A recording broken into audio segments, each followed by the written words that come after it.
Friends, this story is about a beautiful young 24-year-old widowed IPS officer.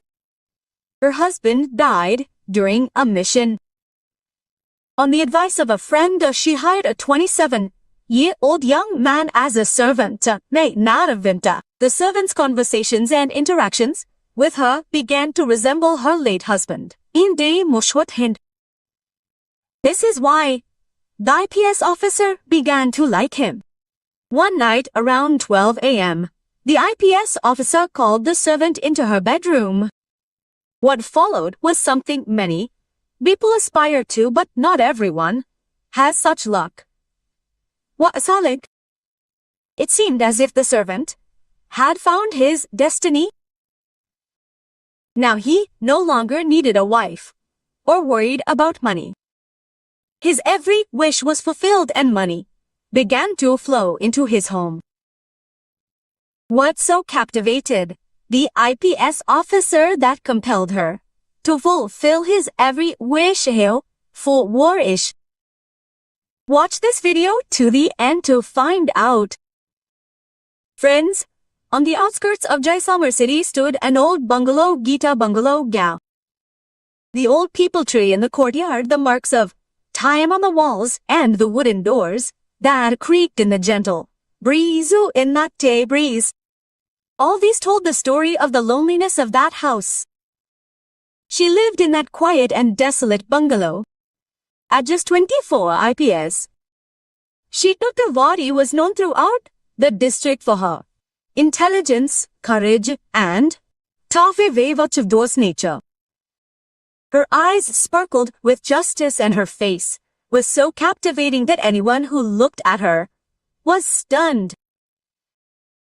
But 3 years ago, her husband, DIG Satyendra Tiwari, was martyred in a police operation. Satyendra was an honest and fearless officer, and his death took away the light from Sheila's life. She buried her grief in her heart, devoting herself to her duty, becoming the district's youngest IPS officer. She lived alone in this large bungalow. Her parents often suggested she move to a comfortable flat in the city. But Sheetal felt the memories of Satyendra in every wall and every room of this house. That's why she didn't want to leave. Every morning she'd don her uniform and leave for the office. She'd be engrossed in cases and files until evening, only to return exhausted at night. But as soon as she stepped inside the bungalow, the deep silence weighed on her heart. One evening, as she stood by the window, watching the approaching rain, her old friend, Inspector Pooja Singh, came to visit. Over tea, Pooja said seriously, "Sheetal, you should hire a servant. Household chores will be taken care of and you'll feel less lonely." Pooja smiled and added, "The housework will be taken care of, and your heart will be at ease." Sheetal initially refused, but finally gave in to Pooja's persistent insistence. A few days later, one afternoon, Pooja herself brought a young man to their bungalow. He was 27 years old. He had a slender but a slightly muscular frame, sparkling eyes, and an innocent, confident smile on his eyes. His name was Rajat. Rajat greeted her as he arrived, and then slowly stood in the courtyard of the bungalow. He wore worn-out slippers, a small bag of clothes in his hand, and a calm look in his eyes, as if this place was no stranger to him. Sheetal hired him. Now he cooked halanda, cleaned the house, tended the garden, and took care of other odd jobs. But one thing struck Sheetal as odd. Rajat did everything with such precision and order, as if he had owned the house for years. The special thing was that when he made tea, its aroma and taste were exactly like Satyendra's favorite, Arzmadhajat. Initially, Sheetal thought it was just a coincidence. But over time, Rajat's small habits began to surprise her area. He always arranged Doll's favorite books on the shelves, in the same way Satyendra did. Ekis Andu Atiatia did. One night, Sheetal wrote something in her diary, and the next morning, she found it open on the same sofa as if someone had read it the night before. She began to wonder, was this boy really just an ordinary servant, or was there some big secret behind it? One night it was pouring heavily and Sheetal was returning from work. The lights in the bungalow went out due to the heavy storm and rain. She lit a flashlight and opened the door to find Rajat already standing there, candles in hand, as if he knew she would arrive right away. Looking at Sheetal, Rajat said softly, "Ma'am, you're drenched. Let me make you some tea." Sheetal looked into his eyes. They were filled with the same depth and sparkle that Satyendra's eyes once had. For a moment, her heart raced. She panicked and said sternly, "Rajat, you want to tell me something, why, don't you? Shall I tell you the truth?" Rajat lowered his gaze for a moment. Then, smiling slightly, he said, "Ma'am, I'm just your servant. Don't worry. I'll bring you tea right away." The next day, Sheetal invited Pooja Singh to the bungalow. Holding a cup of tea, Sheetal said to Pooja, "Pooja, I think this boy Rajat is no ordinary servant. Is built beyond today.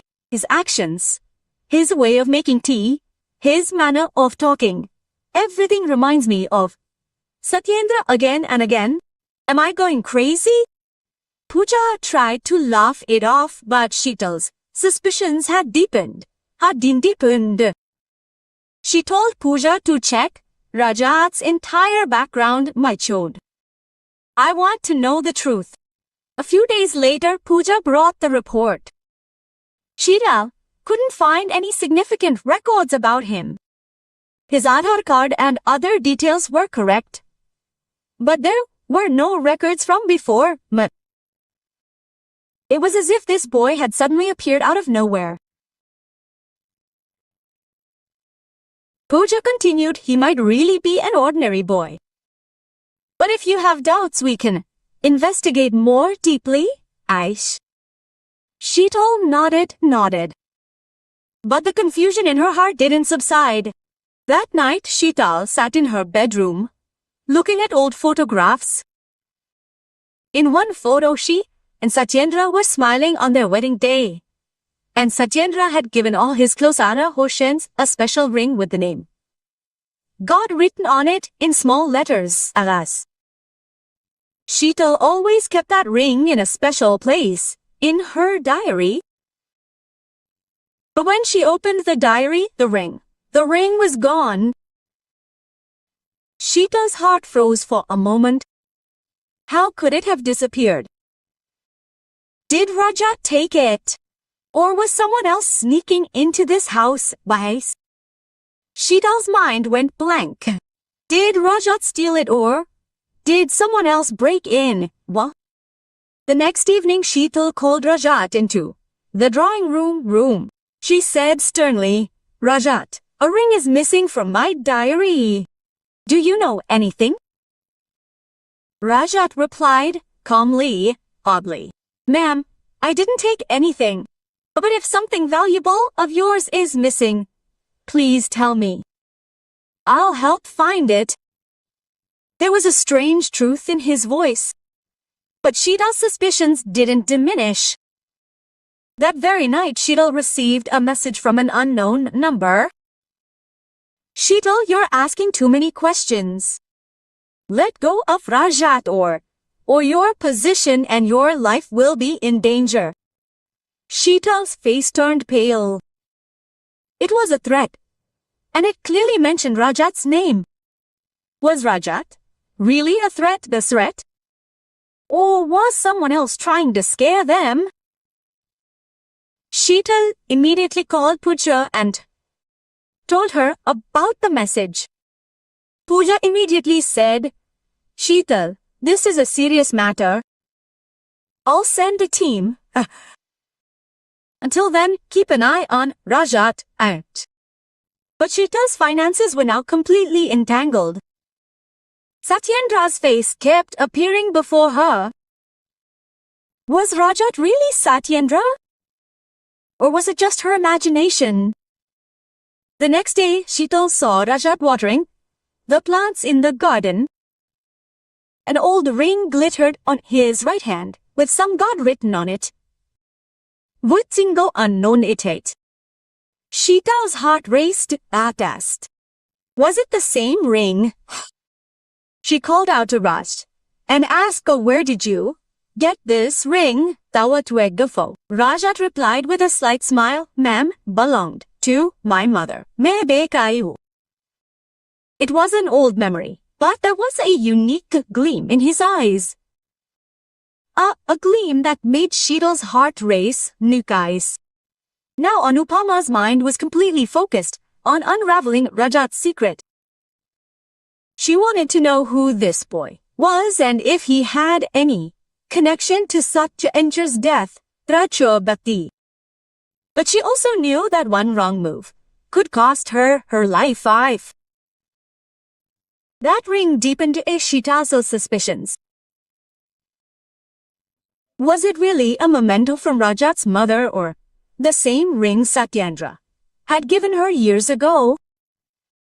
Sheetal decided to keep a quiet eye on Rajat. Without haste, her police training repeatedly. Willay warned her to be careful. 9. But a corner of her heart still searched for Satyendra's reflection in Rajat's eyes. Those.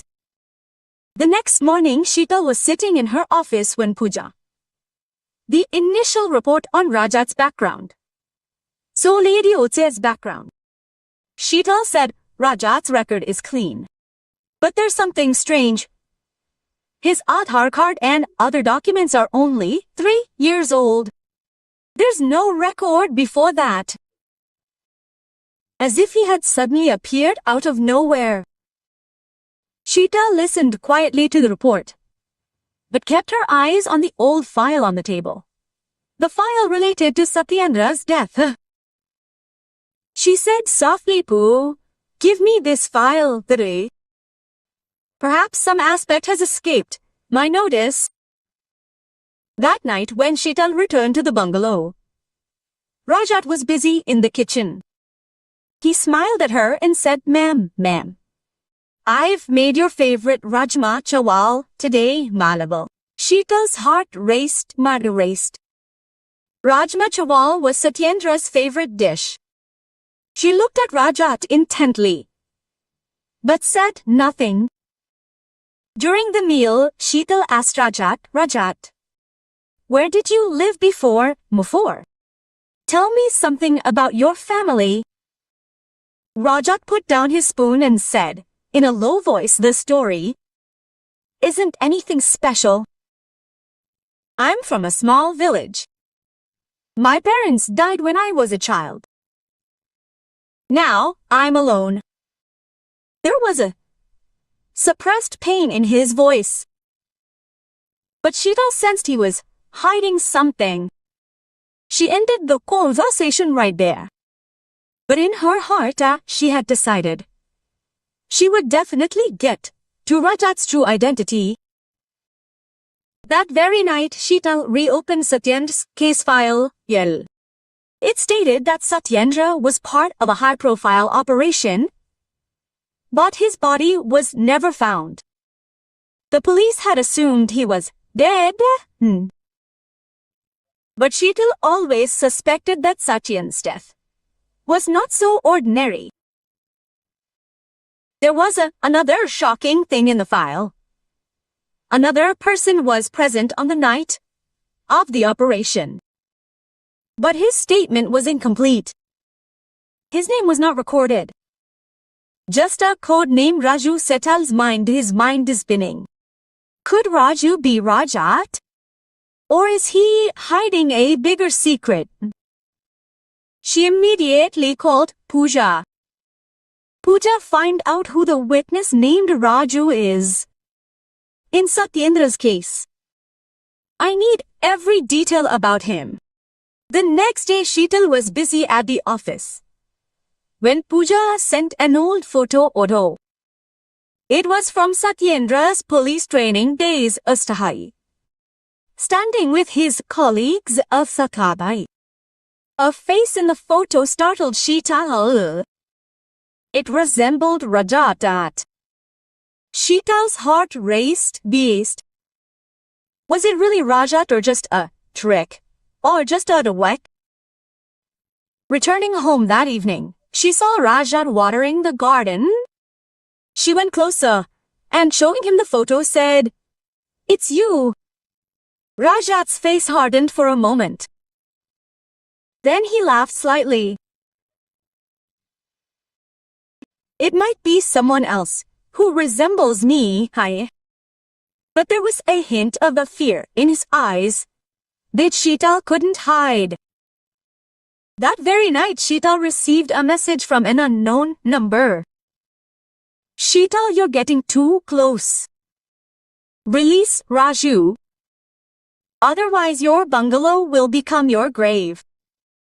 A shiver ran through Sheetal's body. Raju was the same name listed in the file. Now the question was, what was the relationship between Rajat and Raju? And was Rajat really Satyendra? Sheetal immediately called Pooja and showed her the threatening message. Pooja said seriously, "Mata, these people are trying to scare you. But if Rajat is really Raju, then he's hiding a big secret. We need to pressure him on Raju." Sheetal replied softly, "No, Pooja. If Satyendra is really Rajat, then I don't want to scare him. And if he's someone else, then we need solid proof." The next morning, Sheetal called Rajat into the living room of the bungalow. Her tone was stern.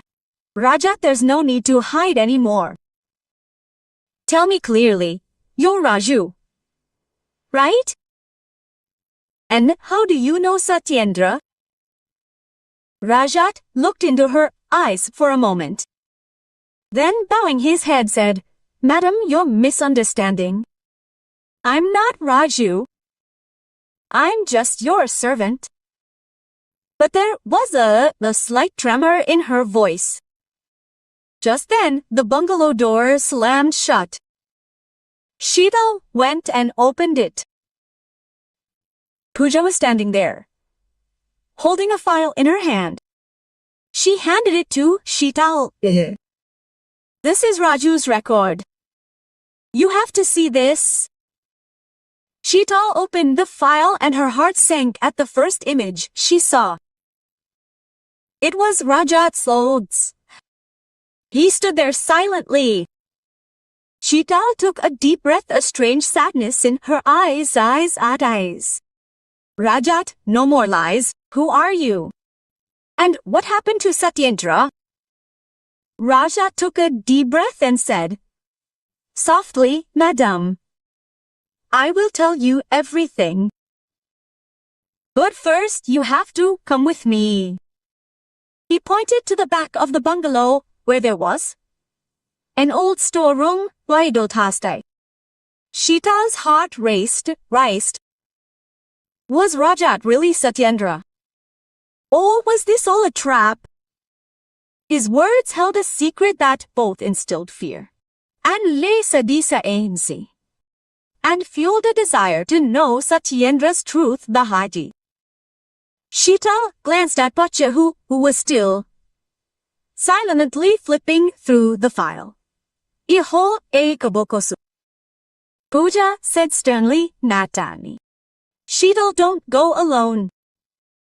I'll come with you. But Sheetal shook her head slightly. "No, Pooja, I have to trust Rajat. If he's really Raju, maybe he can tell me the truth about Satyendra.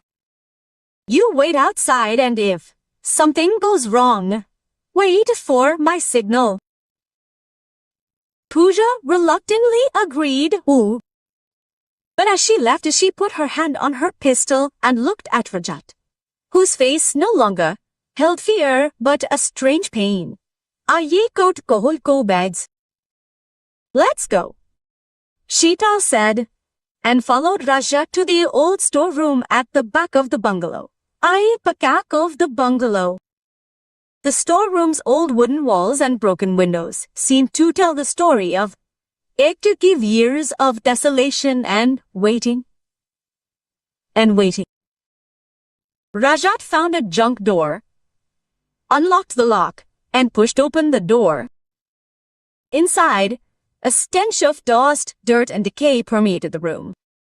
He took a small flashlight from his pocket and pointed it. Inside, Nokokavoravgade. Madam, he said, and he walked toward an old wooden box. Sheetal stepped up cautiously, one hand on his service revolver makeover. Rajat opened the box. Inside, there were some old papers. There was an old laptop and a small lockbox. He extended the lockbox to Sheetal and said, "Open this. Open this. It contains all your truth." Sheetal hesitantly took the box. It was locked with a password. Mada? What's the password? Sheetal asked. Rajat said in a low voice, "You and Satyendra's wedding date." Sheetal's heart pounded but pounded. With trembling hands, she entered the password 19,960 and the lock opened. Inside was a diary with Satyendra's name written on it. Sheetal opened the diary. It was Satyendra's own handwriting. It said he was investigating a major drug and arms racket involving some senior police officers and politicians, and politicians. On the last page it was written, "If anything happens to me, tell Sheetal that I always loved her, Kenitai. Raju will tell my truth." Sheetal's eyes moistened. She looked at Rajat, who stood silently. "Rajat, you are Raju, right? And you knew Satyendra Pendra. But why didn't you tell me all this earlier?" His voice was filled with anger and fear. Nagot. Rajat took a deep breath. "Madam, I am Raju. I was Satyendra's junior. I was there that night when the warehouse exploded. What? Satyendra told me about his plan. 1. He said that if anything happened to him, I should tell him the truth. But I couldn't save him." Her voice trembled. Sheetal hugged the diary to her chest. "So Satyendra is dead?" Tears welled up in her eyes. Rajat bowed his head. "Madam, I don't know. There's been no trace of Satyendra since that night.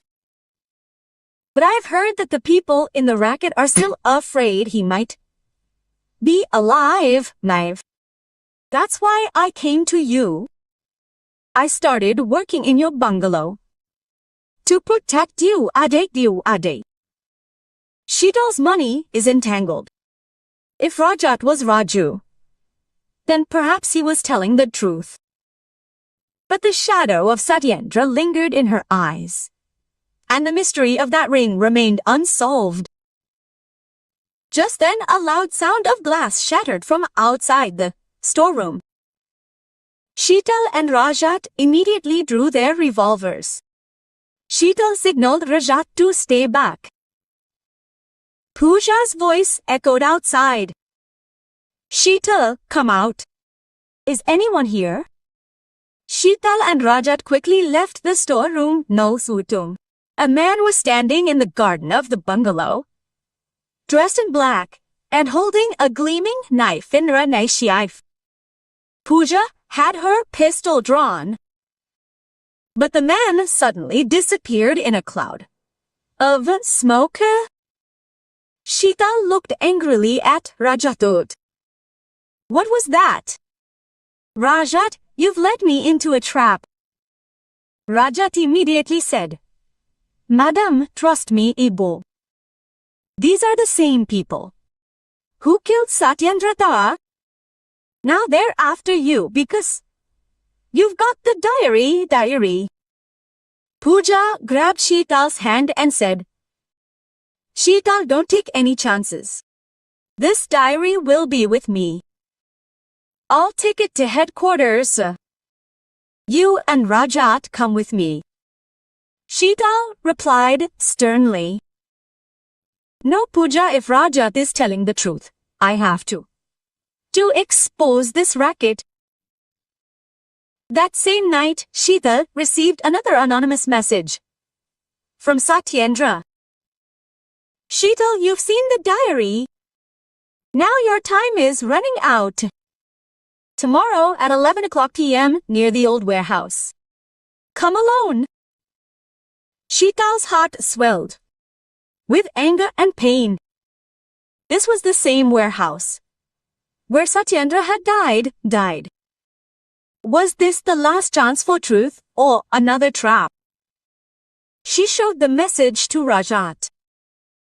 Rajat said in a serious voice, Ma'am, these people want to kill you. But if you want to go, I'll come with you. Ime Usaku Awawa. Sheetal looked into his eyes. That passion mirroring Satyendra's bees. He nodded. Okay. Rajat. But if you betray me, I'll leave it incomplete. Oichet Omid Inorde. Sheetal was now fully prepared for that night's meeting.